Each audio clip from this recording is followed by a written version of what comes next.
안녕하세요. 지난 시간에 이어 대한민국 최고의 강연 최강 1교시에서 강연을 맡은 경영학자 김병규입니다. 지난 시간 중독경제의 의미에 대해서 제가 설명을 드렸습니다. 지금 시대의 경제 시스템이 스마트폰에 대한 중독을 이익으로 전환시키는 중독경제로 변화하고 있다고 말씀을 드렸는데요. 그리고 기업들이 중독을 만들기 위해 사용하는 장치들도 소개를 해드렸습니다. 오늘은 중독경제 시대를 살아가는 방법에 대한 이야기를 좀 해보려고 하는데요. 중독경제 시대 속에서 사업자라면 새로운 사업의 기회를 찾아야 하겠죠.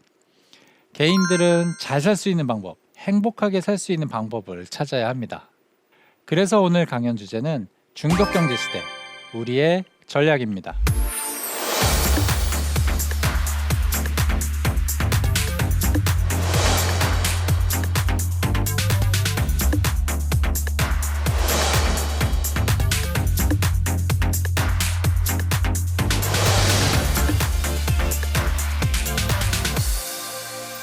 중독경제 시대에는요, 스마트폰 중독이 바로 기업의 이익으로 직결이 됩니다. 그런데요, 사람이 한 앱에 중독이 되면요, 다른 앱에 중독이 되기가 어려워요. 왜냐하면 사람이 가진 시간과 관심은 제한된 자원이기 때문인데요. 그렇다 보니까 이 테크 기업들이 중독을 놓고 무한 경쟁을 할 수밖에 없습니다. 물론 테크 기업들이 대놓고 우리는 중독을 만든다고는 절대 이야기는 하지는 않죠. 하지만 사실상 모두가 중독을 만들기 위해 경쟁을 하고 있는 시대입니다. 그런데 이 중독 경제라는 게요, 빅데이터와 고도화된 AI 알고리즘을 가진 빅테크 기업한테 절대적으로 유리할 수밖에 없습니다. 우리가 스마트폰으로 시간을 보내고 있을 때 우리가 뭘 보는지 또 어떤 행동을 하는지가 이 테크 기업들에게 제공이 되고 있습니다. 이런 것들에 대해서는 많이 들어보셨을 거예요. 근데 거기서 끝나지 않고요, 우리들의 개인정보, 가령 성별이나 나이, 친구관계, 우리의 취향, 라이프 스타일 이런 것들도 우리의 이메일이나 SNS를 통해서 파악할 수가 있는데요. 이 두 가지 정보가 사실 합쳐지게 됩니다. 그리고 알고리즘에 들어가게 되죠. 그럼 알고리즘은요, 계속 테스트를 해가면서 어떻게 해야 우리가 더 많은 물건을 사고 더 오래 동영상을 보게 만들 수 있는지 그 방법을 찾아내게 됩니다. 빅데이터와 고도화된 AI 알고리즘을 가진 빅테크 기업에 절대적으로 유리한 시대입니다. 이런 시대의 사업자들은 빅테크와 맞설 수 있는 자신만의 비즈니스 전략을 찾아야 하는데요. 크게 보면 두 가지 방향이 있습니다. 중독을 강화하거나 중독에 대한 대안을 제시하거나, 이렇게 두 가지 전략이 가능합니다. 먼저 중독 강화 전략에 대해서 설명을 드려보도록 하겠습니다. 중독 강화 전략이란 빅테크 기업이 만드는 중독에 맞서서 자신도 중독을 만드는 건데요. 눈에는 눈, 이에는 이, 중독에는 중독으로 맞서는 전략입니다.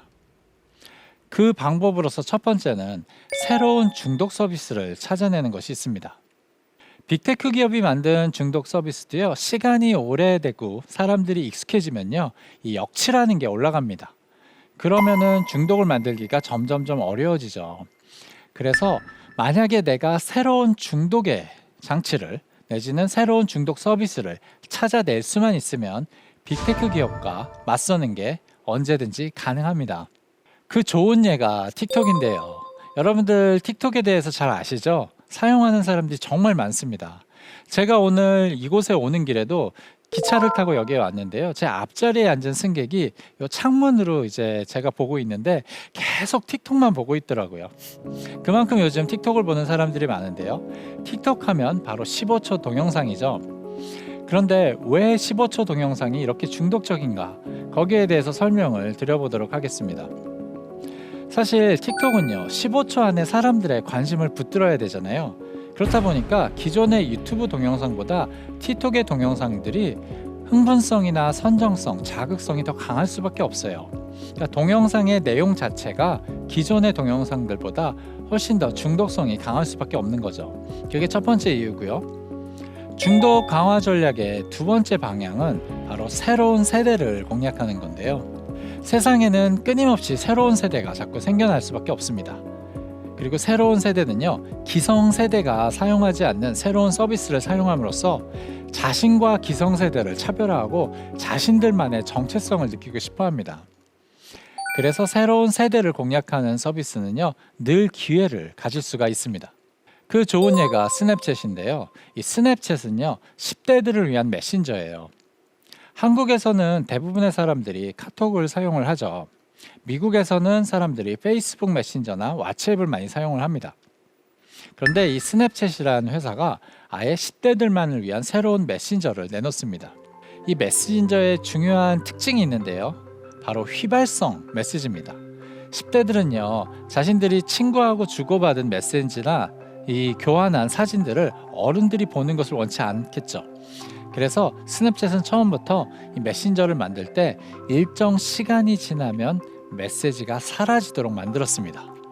그러니까 10대들이 너무 좋아하는 거예요. 그것뿐만이 아니고요. 원래 10대들은요, 친구하고 우정을 굉장히 중요하게 생각을 하거든요. 그래서 스냅챗이 친구하고 자신이 이 메시지를 주고받은 기간을 늘 쉽게 확인할 수 있는 그런 장치를 만들어 둡니다. 우리의 우정이 얼마나 오래되고 우리의 우정이 얼마나 강한지를 보여주는 거죠. 10대들이 특히 좋아하는 장치들을 이 스냅챗 안에 탑재를 해놓고 나니까 10대들이 기존의 페이스북 메신저나 왓츠앱보다 훨씬 더 스냅챗을 좋아하게 됩니다. 이처럼 10대들, 새로운 세대를 공략하는 서비스는요, 언제든지 새로운 기회를 찾아낼 수가 있습니다. 또 다른 예가 로블록스라는 게임 플랫폼인데요. 여러분들 로블록스에 대해서 많이 들어보셨죠? 초등학생들한테 정말 인기가 있습니다. 그런데 정말 흥미로운 게 뭐냐면요, 이 로블록스 게임들이요, 그래픽이 좋거나 스토리가 좋은 게 전혀 아니에요. 사실 성인들이 즐기기에는 재미가 굉장히 부족합니다. 그런데 초등학생들은 좋은 그래픽이나 막 복잡한 스토리 이런 게 필요한 게 아니거든요. 사실 그래픽이 그렇게 좋지 않아도 별다른 스토리가 없어도 중독의 장치만 잘 구현이 되면은 사실은 이런 초등학생들을 대상으로 이 서비스가 성공을 할 수가 있습니다. 그래서 이 로블록스가 그래픽이 화려하거나 흥미로운 스토리를 가진 것도 아니지만 초등학생들 사이에서 엄청난 인기를 끌게 되는 거죠. 이번에는 중독 대안 전략에 대해서 설명을 드려보도록 하겠습니다. 중독 경제 시대라고 해서요, 강한 중독을 만드는 것만이 방법은 아니겠죠. 사실 중독 경제가 심화가 될수록요, 이 자기 관리에 어려움을 겪는 사람들, 목표 달성에 어려움을 겪는 사람들, 또 중독에서 벗어나고 싶은 사람들, 디지털 디톡싱이라고 하죠. 디지털에서 벗어나서 좀 자신만의 시간을 갖고 싶어 하는 사람들, 또 사람과 사람들이 오프라인에서 만나가지고 인간적인 관계를 형성하길 원하는 사람들, 이런 원함, 이런 욕구들이 크게 증가를 할 수밖에 없습니다. 그래서 중독 경제 시대에는요, 자기 관리나 목표 달성을 도와주는 서비스, 디지털 디톡싱의 경험을 제공하는 서비스, 사람과 사람 사이의 인간적인 만남을 제공하고 교류의 기회를 제공하는 서비스가 유망할 수밖에 없습니다. 여러분들 열품타라고 들어보셨나요? 열정을 품은 타이머의 약자인데요. 요즘에 청소년들이나 대학생들이 정말 사용을 많이 한다고 해요. 아마 여러분들도 본인이 대학생이거나 청소년이면 열품타에 대해서 알고 있을 거고요. 또 자녀가 청소년이거나 대학생이면 열품타를 사용하는 자녀분들이 굉장히 많이 있을 겁니다. 이게 사실은 굉장히 간단한 앱이에요. 공부를 도와주는 앱인데요. 자기가 공부를 할 때 다른 사람들이 공부하는 모습을 보면서 공부를 할 수 있는 앱입니다. 다른 사람이 공부하는 모습을 보면서 자극을 받는 거죠. 그래서 자기 스스로 동기를 가지기 위해서 다른 사람이 지금 얼마나 공부를 하는지, 몇 시간을 공부를 했는지 이런 걸 보면서 공부를 하는 앱입니다. 그만큼 중독 경제가 심화가 되면요, 사람들이 자기 관리에 어려움을 겪을 수밖에 없어요. 혼자서 뭔가에 집중해서 오랜 시간 노력하는 게 어렵습니다. 그래서 이런 서비스들이 매우 유망할 수밖에 없습니다. 또 챌린저스라는 앱도 있는데요. 이 앱은요, 자기 스스로 설정한 목표를 달성하는 것을 도와주는 그런 서비스입니다. 가령 책 읽기에 대한 목표를 설정할 수도 있고요, 운동에 대한 목표를 설정할 수 있고, 공부에 대한 목표를 설정할 수 있습니다. 자기가 원하는 목표를 설정하는데 거기에 자신이 돈을 걸게 됩니다. 만약에 자신이 설정한 목표를 85% 이상 달성을 하게 되면요, 자기가 건 돈을 돌려받아요. 100% 달성하게 되면 돌려받을 뿐만 아니라 추가적으로 상금까지 받습니다. 그런데 내가 달성을 하지 못하면요, 내 성금을 돌려받지 못하겠죠. 그런데 그 돈을 회사가 다 가져가는 게 아니고 목표를 달성한 사람들에게 상금으로 주어집니다. 그래서 이런 앱에 대한 수요가 지금 굉장히 크게 증가를 하고 있습니다. 이런 것이 바로 중독 경제의 굉장히 중요한 특징이다라고 이해를 해주시면 될 것 같습니다. 또 버핏서울이라는 서비스도 있는데요. 버핏서울은요, 직장인들이 퇴근 후에 함께 모여서 운동을 할 수 있는 그런 서비스입니다. 여러분들 오운완이라는 말 들어보셨나요? 오늘 운동 완료의 약자인데요. 요즘 굉장히 많이 들을 수 있는 말이에요. 요즘 젊은 사람들이 매일매일 운동하는 걸 굉장히 중요하게 생각을 합니다. 그만큼 운동에 대한 열풍이 불고 있는데요. 그런데 혼자서 운동하는 게 어렵겠죠. 그래서 버핏서울의 경우에는요, 사람들이 모여서 함께 운동을 할 수 있게 해주는 거죠. 그럼으로써 자기 관리도 도와주고 또 사회적 욕구, 다른 사람과 만나서 친밀한 관계를 형성하고 싶은 그런 사회적 욕구까지 만족을 시켜주는 겁니다. 이들뿐만이 아니고요, 오프라인 독서 클럽인 트레발이라는 것도 굉장히 큰 인기를 얻고 있고요. 또 소규모로 사람들이 모여가지고 좋은 습관이나 삶의 방식, 리추얼을 만드는 것을 도와주는 그런 서비스 민미라는 것도 굉장히 큰 인기를 얻고 있고요. 이 밖에도 공부를 도와주거나 운동을 도와주거나 또 명상을 도와주는 이런 서비스들이 요즘 굉장히 큰 인기를 얻고 있습니다. 이처럼 최근 중독 경제 시대가 심화가 되면서 중독에 대한 대안을 제공해주는 서비스에 대한 수요가 폭발적으로 성장을 하고 있습니다. 중독 경제가 심화가 되면요, 이런 수요는 더 증가를 하겠죠. 그래서 사업자들에게 많은 기회가 생길 수밖에 없습니다. 정리해서 말씀을 드리면요, 중독 경제 시대의 사업자의 방향은 두 가지입니다. 나도 중독을 만들어서 빅테크 기업의 중독에 맞서거나 아니면 중독에 지친 사람들에게 중독 경제 시대의 대안을 제공하거나. 여러분들은 둘 중에 어떤 길을 선택을 하시겠어요? 둘 다 유망하다고 볼 수 있습니다. 그런데 중요한 것은 지금 시점에서 지금 시대가 중독 경제구나, 이것을 제대로 이해하고 내가 어떤 사업을 해야 되겠구나, 이런 방향성을 제대로 설정하는 것이라고 볼 수가 있습니다. 그런데 내가 중독 경제 시대에 대안을 제공하는 그런 사업을 하겠다고 하더라도요, 최소한의 중독의 요소는 있어야 사업이 성공을 할 수가 있습니다. 대부분의 앱이 중독을 만들어내고 있기 때문인데요. 아무리 좋은 앱을 만들어도 중독의 요소가 전혀 없으면요, 사람들의 관심을 끌기가 정말 어렵습니다. 그래서 이제는요, 어떤 앱을 출시를 하더라도 최소한의 중독의 장치는 갖추는 게 정말 필요합니다. 그래서 지금부터는 자신의 앱 안에 어떻게 중독의 장치를 만들어낼 수 있는지, 중독 디자인에 대해서 간략하게 설명을 드리도록 하겠습니다. 성공한 앱들을 분석을 해보게 되면요, 사실 공통적으로 적용되는 중독 디자인의 방식이 있습니다. 네 가지로 구성이 되는데요. 바로 시핑, 후킹, 소킹, 인터셉팅, 이렇게 네 단계로 구성이 됩니다. 이 각각에 대해서 한번 같이 자세히 알아보도록 하겠습니다. 먼저 시핑인데요. 이 시핑이라는 게 영어 단어예요.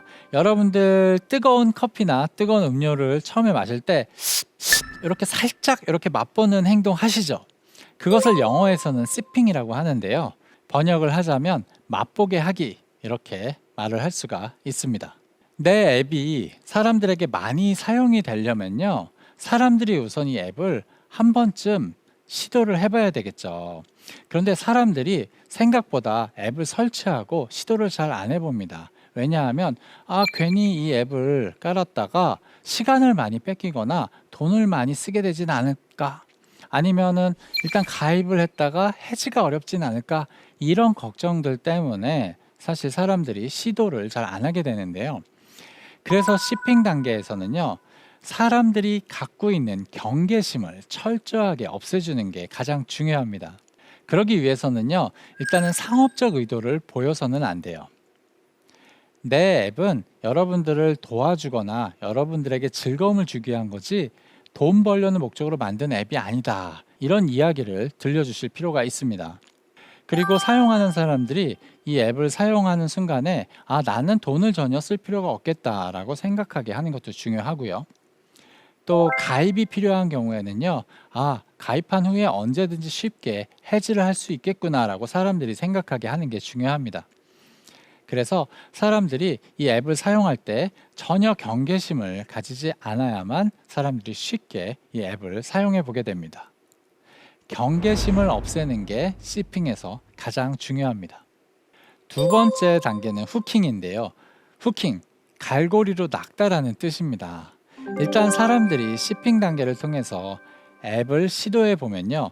그때 바로 갈고리로 낚듯이 사람들을 어느 정도 중독시킬 필요가 있는데요. 그럴 때 중독의 장치들이 좀 필요합니다. 중독의 장치는 크게 보면 보상이라는 것과 바로 사회적 욕구를 만족시키는 것, 이렇게 두 가지로 볼 수가 있는데요. 그래서 후킹 단계에서는요, 사람들한테 이 예상치 못한 순간에 선물을 준다던가 할인을 준다든가 아니면 앱 안에 보물을 숨겨놓고서 보물찾기에 즐거움을 준다던가 이런 장치들이 필요합니다. 또 사람들이 가지고 있는 사회적 욕구를 만족시키는 것도 중요한데요. 사람이라면요, 누구나 이 다른 사람의 인정과 칭찬을 받고 싶어 합니다. 또 사회 속에서 남들보다 높은 위상을 얻고 싶어 하는 그런 욕구도 가지고 있습니다. 이런 것들이 모두 사회적 욕구인데요. 앱 안에 사람들이 갖고 있는 사회적 욕구를 만족시켜주는 그런 장치들이 필요합니다. 그래서 다른 사람들의 사랑과 칭찬, 인정을 받고 싶어하는 사람들을 위해서 이런 좋아요 버튼이라든가 또 사람들이 그들에게 칭찬해 줄 수 있는 그런 시스템을 만드는 게 필요하고요. 또 사람들로 하여금 다른 사람들보다 높은 위상을 획득해서 사회적 욕구를 만족시킬 수 있게 어떤 계급을 부여한다던가 아니면은 성과에 따라서 어떤 목표 달성의 즐거움을 느끼게 해주는 게 중요합니다. 세 번째 단계는 소킹인데요. 물속에 담그는 것을 말을 합니다. 사람들이 일단 중독이 되면요. 그 사람들이 중독에서 벗어나지 않게 해주는 게 중요한데요. 그런데 사람들이 어떤 게임이든 앱이든 무언가에 중독이 되더라도요. 이 현실 속에서 발생하는 일들 때문에 중독에서 벗어날 수밖에 없습니다. 그래서 사람들로 하여금 계속 그 안에서 몰입할 수 있게 환경을 만들어주는 게 중요합니다. 여러분들 운동할 때 존에 들어가 있다라는 표현이 있어요. CONE, 바로 이제 무아지경 상태를 말을 하는데요. 실제로 라스베가스에서 하루 종일 슬롯머신을 하는 사람들을 인터뷰를 해보면 그런 표현을 쓴다고 합니다. 나는 지금 존에 들어가 있다. 이렇게 말을 한다고 하는데요. 그만큼 슬롯머신을 하면서 무아지경 상태에 있는 겁니다. 그럼 중독이 끊어지지 않고 계속 이어지는 거죠. 자, 그러면 어떻게 해야 사람들로 하여금 존에 계속 들어가 있을 수 있게 만들 수 있을 것이냐? 첫 번째, 모든 불편함을 없애줘야 됩니다. 사람들이 아무리 앱에 중독이 되더라도 불편한 동작이 요구가 되면요, 중독에서 벗어날 수가 있습니다. 그래서 앱을 사용할 때 모든 동작은 최대한 쉽고 간결하게 할 수 있도록 해줘야 됩니다. 두 번째는요, 지출의 고통을 없애줘야 하는데요. 사람이요, 재밌는 게 돈을 쓸 때 뇌가 고통을 느낍니다. 그래서 뇌가 느끼는 고통이 지출의 브레이크 같은 역할을 하는데요. 실제로 한 연구에서는 진통제를 먹고서 쇼핑을 시켜봤습니다. 참가자들에게. 그랬더니 진통제를 먹지 않은 참가자들에 비해서 진통제를 먹은 그런 참가자들이 훨씬 더 쉽게 돈을 쓴다는 것을 확인한 적이 있습니다. 진통제를 먹으면 우리가 고통을 잘 못 느끼잖아요. 그러다 보니까 돈을 쓸 때 지출의 고통도 잘 못 느끼는 거예요. 그래서 돈을 훨씬 더 쉽게 쓰는 거죠. 사실은 그래서 감기가 걸렸을 때 쇼핑을 하는 게 참 좋지 않습니다. 우리가 진통제를 먹고 쇼핑을 하게 되면요, 내가 돈을 쓴다라는 느낌을 잘 못 가지거든요. 마찬가지로 앱을 설계할 때는요, 사람들이 지출의 고통을 느끼지 못하게 하는 게 사실은 중요합니다. 실제로 대부분의 앱들이 그런 장치들을 사용을 하고 있어요. 그래서 최소한의 동작만으로 물건을 구매할 수 있게 해주고요. 또 게임들 같은 경우에는요, 이 현금하고 게임 머니하고 1대1 교환 관계가 아니고 이게 좀 딱 바로 계산이 안 되는 방식으로 교환 비율을 설정을 해놔요. 그래서 사람들로 하여금 물속에 푹 담기듯이 여러분 앱에 담기게 하기 위해서는요, 끝이 있다라는 느낌을 줘서는 안 됩니다. 영원히 계속될 것 같은 느낌을 만드는 게 중요합니다. 네 번째는 인터셉팅인데요. 바로 뺏어오는 것을 말을 합니다. 다시 데려오는 것인데요. 아무리 우리가 어떤 앱에 중독이 되더라도요, 현실에서의 의무 때문에 결국은 다시 현실로 돌아오게 되겠죠. 그럴 때 사람들을 다시 앱으로 불러오는 게 바로 인터셉팅인데요. 많은 앱들이 사실 알림을 보내거나 이메일을 통해서 사람들을 데려옵니다. 그런데 많은 경우에 이런 알림들이 사실은 노이즈가 되기가 쉬워요. 노이즈가 된다라는 거는 계속 비슷한 메시지들이 반복적으로 오기 때문에 아예 사람들이 이것을 소음으로 생각하고 안 보게 되는 거죠. 이렇게 하면 인터셉팅에 효과가 없습니다. 인터셉팅 단계에서 가장 중요한 것은요, 사람들이 스스로 자발적으로 앱에 돌아오게 만드는 거예요. 그렇게 하기 위해서는 이 노이즈가 되는 알림 메시지를 이렇게 보내는 게 아니라요, 사람들이 관심을 가질 만한, 스스로 관심을 가질 만한 컨텐츠나 정보를 제공하는 게 중요합니다. 그래서 메시지를 열거나 이메일을 여는 순간 이거 되게 재밌겠다, 이거 나한테 필요한 거다, 스스로 관심을 가져서 자발적으로 앱에 돌아오게 하는 게 가장 중요한 거죠. 이게 바로 인터셉팅의 핵심입니다. 지금까지 중독 디자인의 4단계에 대해서 설명을 드렸는데요. 시핑, 후킹, 소킹, 인터셉팅, 이렇게 중독 디자인은 4단계로 구성이 됩니다. 여러분들, 내가 사업을 위해서 이렇게까지 해야 되나 생각이 드실 수도 있어요. 그런데 잘 되는 앱들을 뜯어보면요, 대부분 다 이 4단계를 정말 잘 디자인을 해놓고 있습니다. 사람들이 인식하지 못할 뿐이에요. 지금 시대, 중독경제 시대에 내 사업이 성공하기 위해서는요, 또 내 사업이 그들과 맞서서 경쟁에서 이기기 위해서는요, 여러분들도 이런 최소한의 중독의 장치들을 마련할 필요는 있습니다. 이번에는요, 제조사에 계신 분들을 위해서 조금 이야기를 해보려고 합니다. 제조사에 계신 분들은요, 이런 중독 경제에 대한 이야기가요, 자신과는 전혀 관련이 없는 것이라고 생각하기가 쉽습니다. 그런데 그렇지가 않아요. 왜냐하면요, 앱을 기반으로 하는 사업자들이요, 중독을 통해서 사람들의 시간과 관심을 점유하게 되면요, 그런 사업자들이 사람들이 보게 되는 광고를 통제를 하겠죠. 어떤 광고를 보게 될지 결정을 하게 됩니다. 또 그 사람들이 얻는 모든 정보까지도 그 사람들이 좌지우지하겠죠. 또 그 사람들이 어디서 물건을 사는지까지 영향을 주고요, 그 사람들에 대한 모든 데이터를 그들이 가져가게 됩니다. 그래서 중독 경제 시대가 제조사하고 아무런 관계가 없는 게 아니고요, 중독 경제가 심화가 될수록요, 제조사에게는 절대적으로 불리한 경영 환경이 만들어지게 되어 있습니다. 그래서 제조사에 계신 분들도 이 중독 경제에 대해서 제대로 이해할 필요가 있습니다. 지금은요, 중독 경제 시대는요, 더 이상 물건 하나 더 파는 게 중요하지가 않습니다. 물건 하나 더 파는 게 중요한 게 아니고요, 사람들을 앱에 자주 들어오게 만들고 그 안에서 많은 활동을 하게 만드는 게 기업의 매출과 이익이 훨씬 더 중요한 시대입니다. 당연히 제조사의 경우에도요, 사람들로 하여금 자신의 앱에 많이 들어오게 하고 그 안에서 많은 활동을 하는 게 자신들의 매출에 더 도움이 되는 시대입니다. 그래서 지금 필요한 게 뭐냐면요, 자신이 제조사라고 하더라도요, 스스로를 제조사라고 인식을 하시면 안 됩니다. 제조사가 아니라 앱을 중심으로 운영하는 서비스 회사다, 이렇게 인식을 할 필요가 있습니다. 발상의 전환이 필요한 시점이죠. 그렇게 해야 고객들과 24시간 연결이 될 수가 있고요, 그들에게 정보와 컨텐츠를 제공하고 또 그들과 1대1로 상호작용을 해 나가면서 또 그들에 대한 데이터를 얻을 수가 있습니다. 중독 경제 시대에는요, 더 이상 제조사냐 테크 기업이냐 구분하는 것은 무의미하다라고 볼 수가 있습니다. 제조사건 그렇지 않건 모든 사업자가 자신을 앱 기반의 서비스 회사다라고 분명하게 인식할 필요가 있습니다. 지금부터는요, 중독 경제 시대를 살아가는 우리들을 위한 이야기를 한번 해보도록 하겠습니다. 중독 경제 시대에 우리는 어떻게 해야 우리가 원하는 삶, 행복한 삶, 이런 삶을 살 수가 있을까요?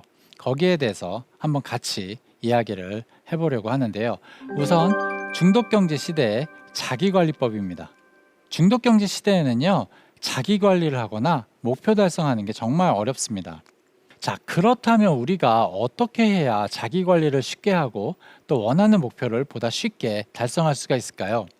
몇 가지 방법을 오늘 소개를 해드리도록 하겠습니다. 첫 번째는요, 너무 큰 목표를 세우시면 안 돼요.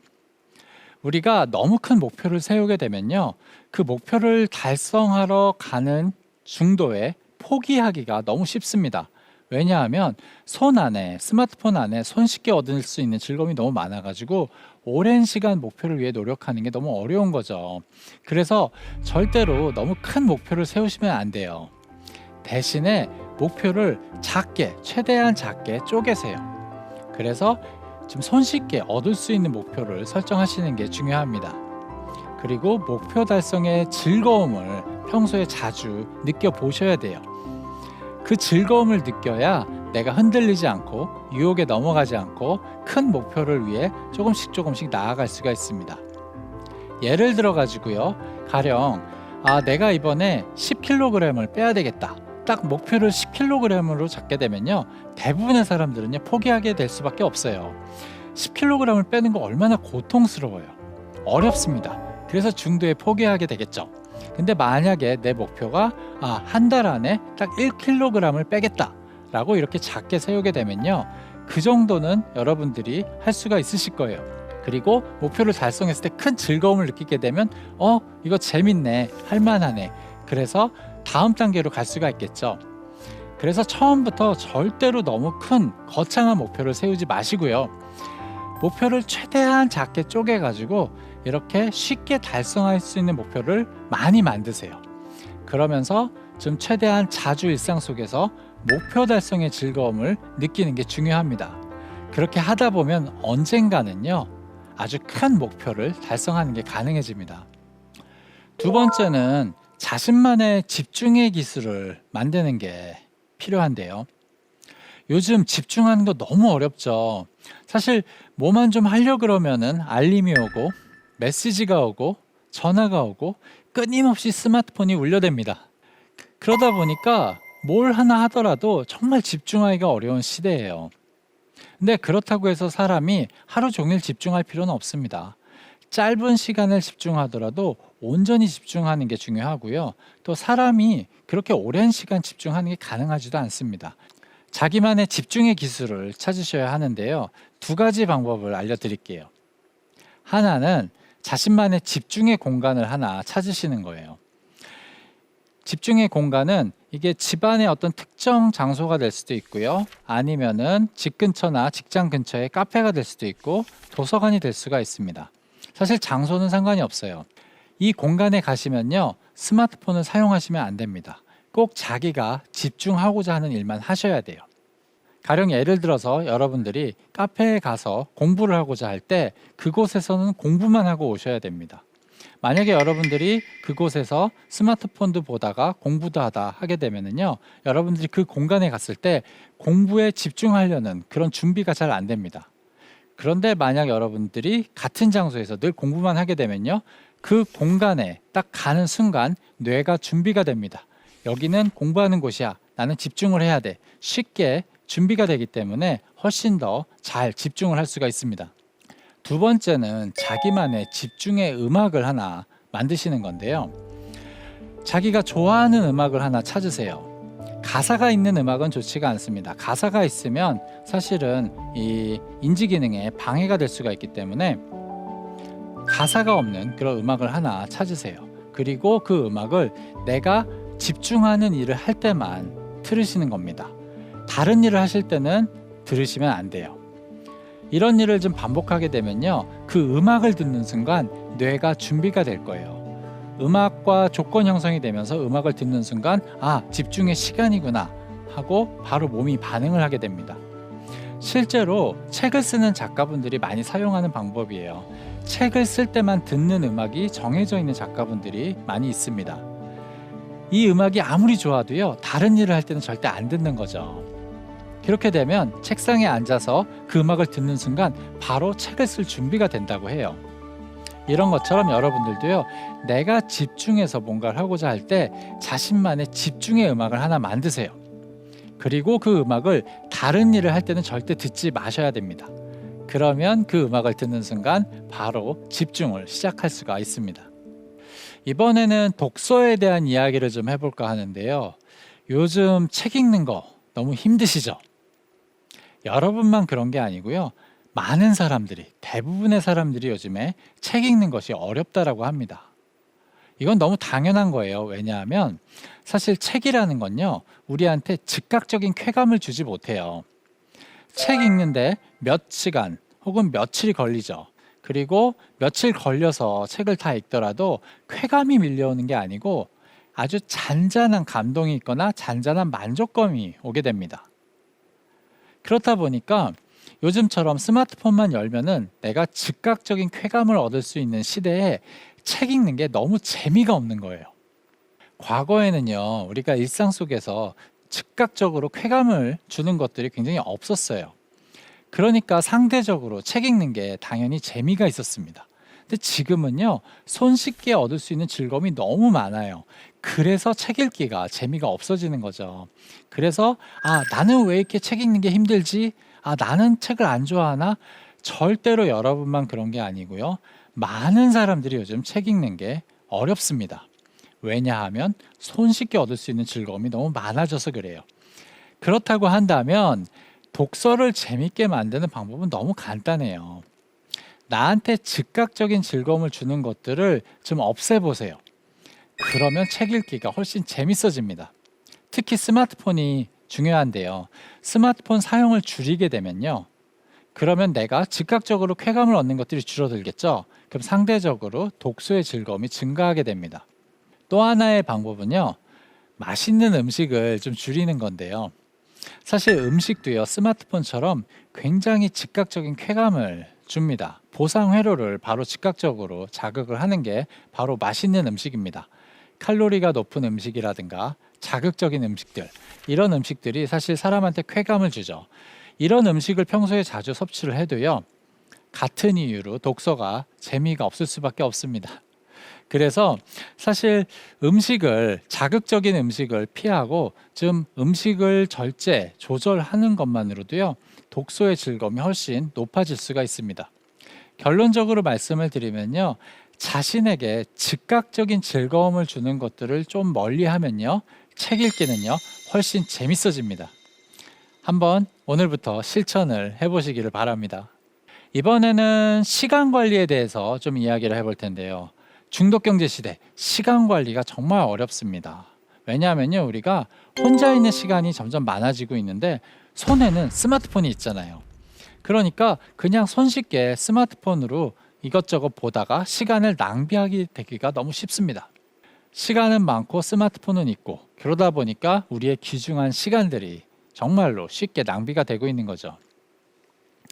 시간의 가치는요, 양하고 반비례합니다. 나한테 주어진 시간이 얼마 없다라고 생각하면요, 우리는 그 시간을 잘 쓰고 싶지, 낭비하고 싶지는 않아요. 그래서 시간을 관리하는 정말 좋은 방법은요, 자신에게 주어진 시간이 얼마 없다라고 늘 생각을 하는 거예요. 그러면은 이 시간을 스마트폰 들여다보면서 낭비하고 싶지는 정말 않을 겁니다. 실제로 제가 사용하는 방법인데요. 저는 아침에 눈을 뜨면은 매일같이 이 하루가 나한테 마지막 하루가 될지도 모른다, 이 생각을 하면서 일어납니다. 이번에는 중독경제 시대의 소비관리법에 대해서 좀 이야기를 해드리겠습니다. 사실 중독경제 시대에는요, 이 소비를 관리하는 게 정말 어렵습니다. 이유가 있습니다. 왜냐하면 우리가 스마트폰을 보다 보면요, 끊임없이 광고에 노출이 되죠.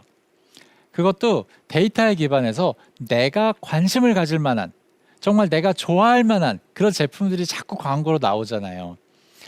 그리고 제품 구경을 하다 보면 정말로 불규칙적으로 기대하지 않는 순간에 할인이 뜨기도 하고 선물이 주어지고 쿠폰이 주어지고 그렇습니다.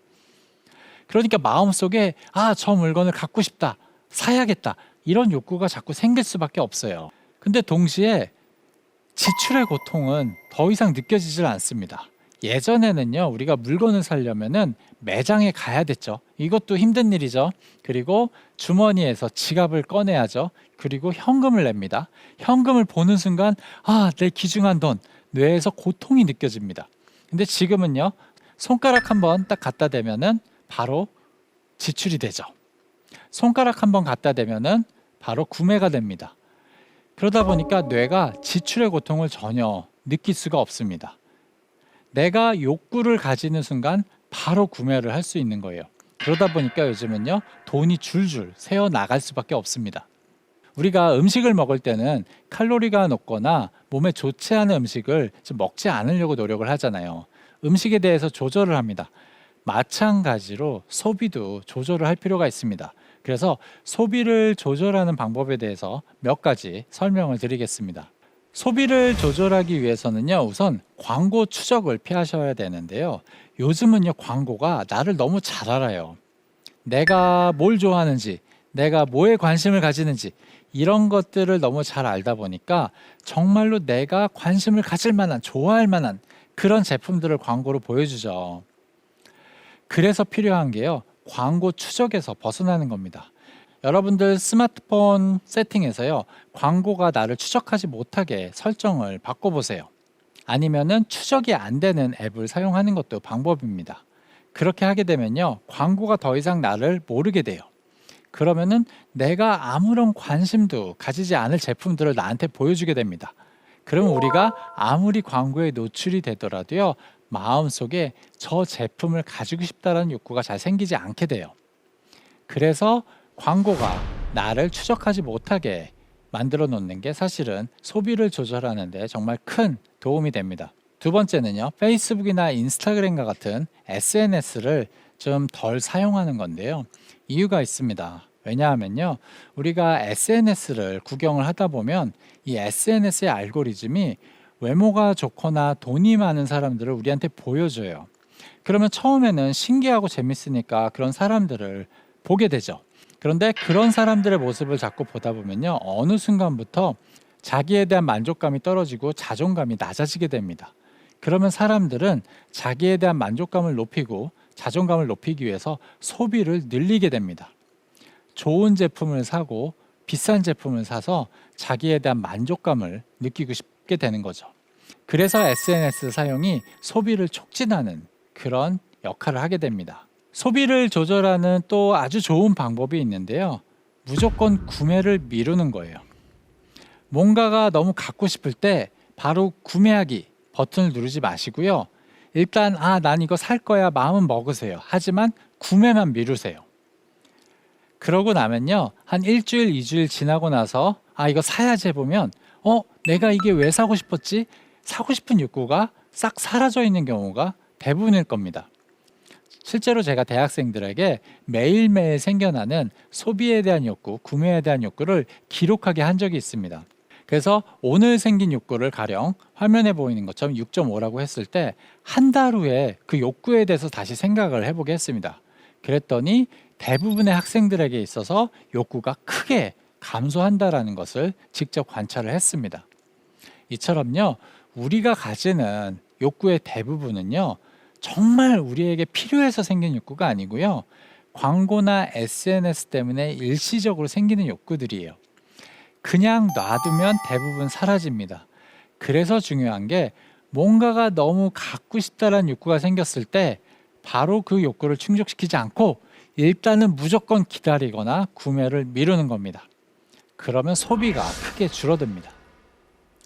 마지막으로 중독 경제 시대에 자녀 교육하는 방법에 대해서 이야기를 좀 해보도록 하겠습니다. 사실 요즘 아이들 스마트폰 정말 많이 사용을 하죠. 근데 그렇다고 해서 아이들한테 스마트폰 사용을 하지 못하게 할 수도 없습니다. 왜냐하면 친구들 다 사용하는데 내 아이만 사용하지 못하게 할 수도 없고요. 또 사실 유튜브라든가 이런 곳에 아이들에게 도움이 되는 그런 좋은 컨텐츠도 사실 굉장히 많이 있거든요. 그런데 그렇다고 해서요, 그냥 놔둘 수는 없죠. 왜냐하면 최소한 세 가지 문제가 있습니다. 첫 번째는요, 아이들이 스마트폰을 많이 사용하게 되면요, 잘 기다리지 못하게 됩니다. 이게 정말 중요한 문제인데요. 사실 우리 삶에는요, 오랜 시간 기다림 끝에 얻는 큰 보상이 정말 많아요. 그래서 아이들이 기다림의 가치, 노력의 가치에 대해서 어린 시절에 배우는 게 정말 중요합니다. 그래야 큰 보상을 얻는 게 가능하죠. 두 번째 문제는요, 아이들이 부모가 주는 보상을 그렇게 가치 있게 생각을 하지 않게 된다라는 그런 점이 있습니다. 원래 부모가 아이들에게 주는 칭찬이나 사랑, 인정 이런 것들은요, 아이들에게 정말 큰 보상이었어요. 아이들이 부모에게 칭찬받고 인정받기 위해서 공부 열심히 하고 또 뭐 착하게 행동하고 뭐 운동 열심히 하고 열심히 악기 배우고 원래 그렇게 하죠. 부모가 주는 보상을 받기 위해서 아이들은 많은 노력을 하게 됩니다. 근데 요즘엔요, 굳이 부모들이 자기한테 보상을 주지 않더라도 스마트폰만 열면요, 다른 사람들이 자기를 막 칭찬해주고 인정을 해줘요. 사람에게 받는 보상, 사회적 보상을 아이들이 쉽게 받을 수가 있습니다. 그러니 당연히 부모가 주는 보상의 매력이 상대적으로 크게 감소하겠죠. 그래서 요즘 아이들이 부모가 하는 말을 잘 듣지 않는 게 너무나 당연한 겁니다. 세 번째 문제는요, 아이들이 게임을 통해서 사람에 대해서, 사회에 대해서, 세상에 대해서 배우게 된다는 건데요. 예전의 게임들은요, 사실 대부분 혼자 하는 게임이었잖아요. 게임 안에서 다른 사람들을 만날 일이 없었습니다. 그런데 지금은요, 아이들이 게임 속에서 다른 사람들을 만나고 그들과 상호작용을 합니다. 그렇다 보니까 당연히 아이들이 게임에서 만나는 사람들을 통해서 사회에 대해서 배우고 사람에 대해서 배우고 세상에 대해서 배울 수밖에 없겠죠. 그리고 나중에 실제로 사회에 나갔을 때 자신이 게임에서 배운 대로 행동하고 생각할 그런 위험이 있을 수밖에 없습니다. 자, 그러면 중독경제 시대에 어떻게 해야 될까요? 일단은 아이들로 하여금 스마트폰을 사용하지 못하게 하는 것은 방법은 아니라고 저는 생각을 합니다. 왜냐하면 이 스마트폰이나 타블렛 같은 디지털 기기들은요, 잘 사용하면 정말 좋거든요. 또 아이들에게 도움이 되는 유익한 정보도 정말 많이 얻을 수가 있습니다. 대신 중독경제 시대에 아이들이 두 가지만 배울 수 있게 해주시는 게 꼭 필요합니다. 첫 번째는요, 아이들이 기다림의 가치, 노력의 가치를 배우는 게 중요합니다. 사실 세상에는 오랜 시간 기다리거나 많은 노력을 한 그때 큰 보상이 주어지는 일이 많기 때문에 아이들이 어린 시절에 기다리는 게 좋은 거구나, 노력하는 게 좋은 거구나, 이런 걸 배울 수가 있어야 되거든요. 그렇게 되기 위해서 정말 중요한 것은 부모가 아이들에게 한 약속을 무조건 지켜주시는 겁니다. 그냥 평소에 부모들이 그냥 그 순간을 모면하거나 자기가 편하기 위해서 그래 해줄게 이렇게 말하고 넘어가려는 경우가 굉장히 많습니다. 아이들이 기다리죠. 근데 기다렸는데 부모가 보상을 주지 않게 되면요, 아이들은 내가 기다릴 필요가 없구나, 기다리는 게 좋은 게 아니구나, 이렇게 생각을 하게 될 수밖에 없습니다. 그래서 아이들과 한 약속은요, 무조건 어떤 일이 있어도 꼭 지켜주시는 게 중요합니다. 두 번째는 아이들이 알고리즘에 대한 대항력을 가지는 건데요. 사실 유튜브 안에는요, 아이들에게 도움이 되는 유익한 컨텐츠도 정말 많습니다. 그래서 아이들이 정말 자기한테 필요한 좋은 컨텐츠만 골라서 보면은 사실 유튜브 시청도 아이들에게 많은 도움이 될 수가 있는데요. 문제는 많은 아이들이 그렇게 시청을 하는 게 아니고요, 알고리즘이 보여주는 대로 시청을 한다는 것, 그게 문제인 거죠. 그래서 필요한 게 아이들이 스스로 내가 볼 컨텐츠를 결정하고 판단하는 그런 능력을 가지는 게 정말 중요합니다. 알고리즘에 대한 대항력을 가지는 게 중요한 거죠. 그러기 위해서는요, 아주 간단한 방법이 있습니다. 아이들이 어린 시절에 유튜브를 보고 게임을 할 때 부모가 같이 하셔야 돼요. 아이들이 보는 걸 같이 보시고 아이들이 하는 게임을 같이 하세요. 그리고 그러면서 그 컨텐츠에 대해서, 게임에 대해서 많이 이야기를 하는 겁니다. 그러면 대화 속에서 은연중에 부모가 갖고 있는 가치관이 아이들에게 전달이 되겠죠. 가령 예를 들어서 나는 이런 컨텐츠는 이런 부분이 좋지 않아, 나는 이 컨텐츠는 이런 부분이 참 좋아, 이런 대화를 하다 보면요, 아이들이 이게 좋은 거구나, 이게 나쁜 거구나, 이런 가치관을 습득을 하게 됩니다. 그래서 어린 아이일수록 유튜브를 보거나 게임을 할 때 부모가 최대한 함께하고 그 내용에 대해서 대화를 많이 하는 게 큰 도움이 됩니다. 이렇게 하면 아이들이 알고리즘에 대한 대항력이 생겨서 자신이 봐야 할 컨텐츠, 자신이 좋아할 컨텐츠가 뭔지 스스로 판단하고 결정할 수 있는 능력이 생기게 됩니다. 정말 중요한 게 부모의 역할입니다. 요즘 많은 부모들이요, 사실 아이들한테 말로만 그것 좀 그만 봐라, 좀 적당히 봐라, 그것 좀 하지 마라, 계속 이렇게 말로만 하는 경우가 많은데요.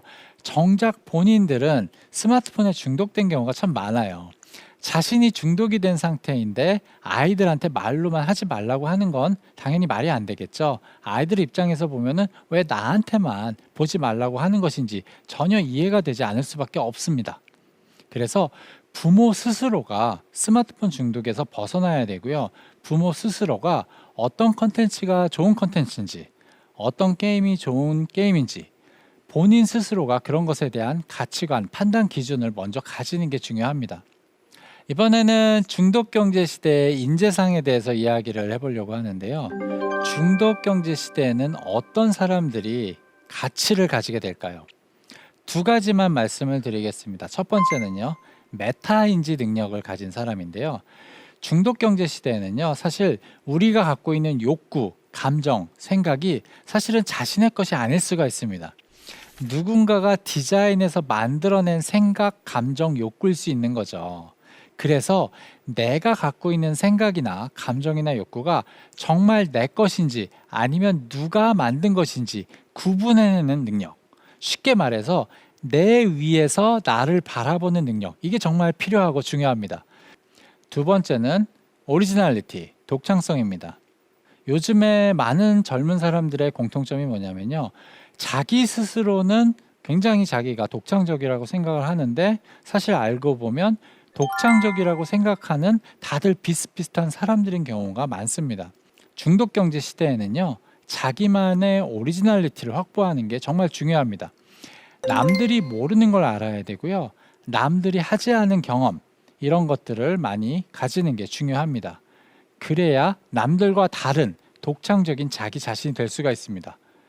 이 두 가지, 메타인지, 자기 밖에서 자기를 객관적으로 바라볼 수 있는 능력, 그 다음에 두 번째, 오리지널리티, 남들이 하지 않는 생각, 남들이 하지 않는 경험을 할 수 있는 능력, 이런 게 정말 중요하다라고 말씀을 드리고 싶습니다. 오늘은 중독 경제 시대를 살아가는 방법에 대해서 설명을 드렸습니다. 중독 경제 시대에는요, 두 가지 선택지가 있습니다. 하나는 빅테크 기업과 경쟁하기 위해서 그들보다 더 강한 중독, 새로운 중독을 찾아내는 것이고요. 다른 하나는요, 중독 경제 시대에 중독에 대한 대안을 제공해 주는 겁니다. 특히 중독 경제가 심화될수록요, 중독에 대한 대안을 제공해 주는 사업이 유망해질 수밖에 없습니다. 사업자라면 그런 부분에 앞으로 주목해 볼 필요가 있겠습니다. 그리고 개인들은요, 이렇게 쉽게 중독될 수밖에 없는 시대에 자기 관리를 잘하고 또 자녀 교육도 잘할 수 있는 자기만의 방법을 꼭 찾으셔야 합니다. 진화될 것인가, 도태될 것인가, 지금 당신의 선택에 달려있다. 사실 스마트폰은요, 잘 사용하면 우리에게 정말 많은 혜택을 줍니다. 하지만 잘못 사용하면 많은 시간과 돈을 낭비하게 만들죠. 스마트폰을 잘 활용하고 이용하는 사람은요, 지금보다 한 단계 더 진화하게 될 것이고요. 스마트폰에 중독된 사람들은요, 이 중독 경제 속에서 도태될 수밖에 없습니다. 그래서 우리는요, 스마트폰을 잘 활용하는 방법, 중독되지는 않으면서 스마트폰이 주는 혜택만 잘 누릴 수 있는 방법을 꼭 찾아야 합니다. 지금까지 대한민국 최고의 강연 최강 1교시 경영학자 김병규였습니다.